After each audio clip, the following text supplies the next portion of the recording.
Según datos del Ministerio de Salud, el 10% de la población argentina padece de alguna discapacidad.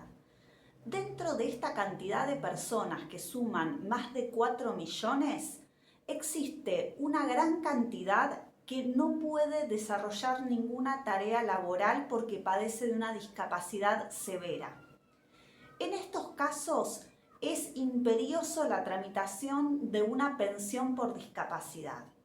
En este video vamos a hablar de cuáles son los dos tipos de pensión por discapacidad y cuáles son los problemas más generales para obtener estos beneficios. Muy buenos días a todos, bienvenidos nuevamente. Soy Cintia Coturel, abogada especialista en Derecho Laboral y de la Seguridad Social. El tema de hoy tiene mucho que ver con el objetivo de estos videos, que es el empoderamiento en el ejercicio de los derechos. Las personas con discapacidad se ven impedidas de generar sus propios ingresos y esto les genera que no pueden realizar su propio proyecto de vida y que también tienen una mayor tendencia a caer, tanto ellos como sus familias, bajo la línea de pobreza. Entonces, saber cuáles son las pensiones que pueden tramitar, cuáles son los requisitos y en qué plazo se pueden tramitar es de vital importancia para que no queden totalmente desprotegidas. A grandes rasgos podemos decir que existen dos grandes grupos de pensiones por discapacidad para todas las personas que aportan al ANSES o que no tienen ningún aporte.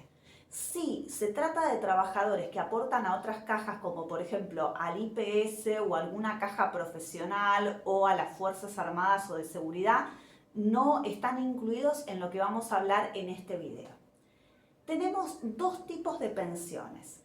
Una que es contributiva, es decir, que es con aportes, y una que es no contributiva, es decir, sin aportes y que está sujeta a la verificación de los recursos económicos de la persona.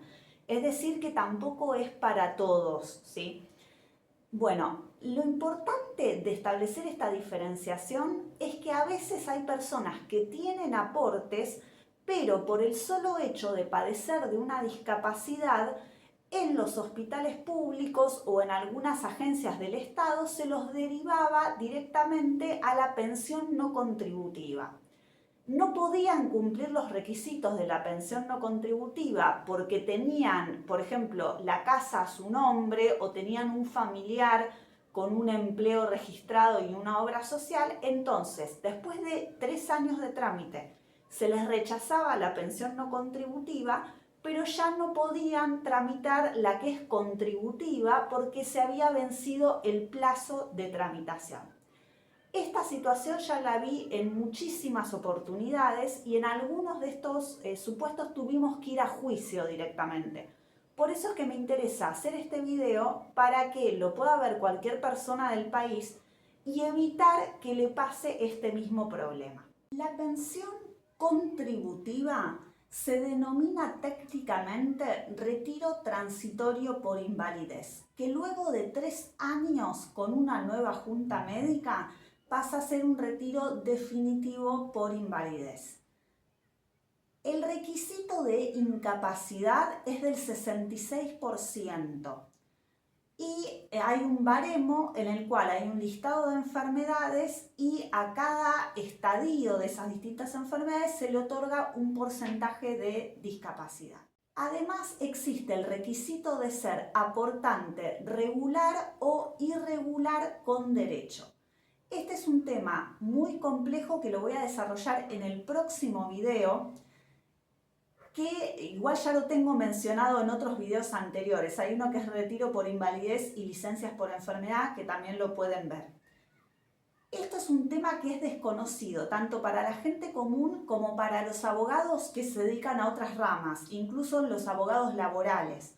Y es muy común que una persona pierda su trabajo por tener una discapacidad, pero que nadie le diga que hay un plazo en el cual mantiene esa regularidad de aportes. Cuando se vence la regularidad, ANSES directamente no va a iniciar el trámite y hay que iniciar un juicio para poder cobrar el retiro por invalidez con todos los años que eso demora. La pensión no contributiva por invalidez tiene un requisito de incapacidad del 76%, es decir, que tiene requisitos más exigentes que la pensión contributiva. Y además está sujeta, como ya dijimos, a evaluación socioeconómica, tanto del solicitante como de su grupo familiar. ¿Por qué? Porque el principio que fue utilizado en esta época en la que se reguló la pensión no contributiva era que el rol del Estado era subsidiario. Es decir, primero se tenían que hacer cargo de la persona que padecía de una discapacidad sus familiares. Si su familia no podía darle un sostén económico, recién ahí el Estado se hacía cargo de pagarle una pensión. Esto atenta contra algunos principios que están establecidos en convenios internacionales de derechos humanos en los que se tutela a las personas con discapacidad porque vulnera el principio de autonomía. Y como dijimos también al principio, termina generando que los hogares donde hay una persona con discapacidad tienen una mayor probabilidad de caer bajo la línea de pobreza porque no reciben ninguna ayuda específica para hacer frente a los tratamientos de salud que requiere esta persona. En conclusión, lo primero que tenemos que determinar cuando nos enfrentamos a un caso de discapacidad severa es establecer dónde se va a solicitar la prestación, si en el sistema contributivo o no contributivo, ¿sí?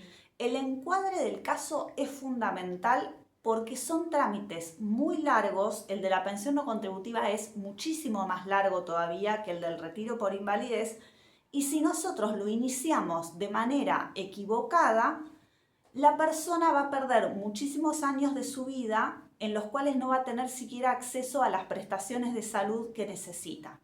Yo conozco casos de personas que como todavía no lograron cobrar su retiro por invalidez, no pueden desarrollarse, no sé, una intervención quirúrgica que es necesaria para su tratamiento porque no tienen una obra social y como ya sabemos, el sistema público de salud está totalmente colapsado.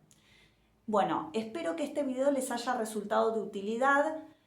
Pueden dejarme comentarios abajo contándome sus historias, sus situaciones, si tuvieron estos problemas de estar mal encuadrados y cualquier consulta, si es sobre un caso particular, me la pueden hacer por mail a estudiocoturel@gmail.com. Bueno, muchísimas gracias. Chao.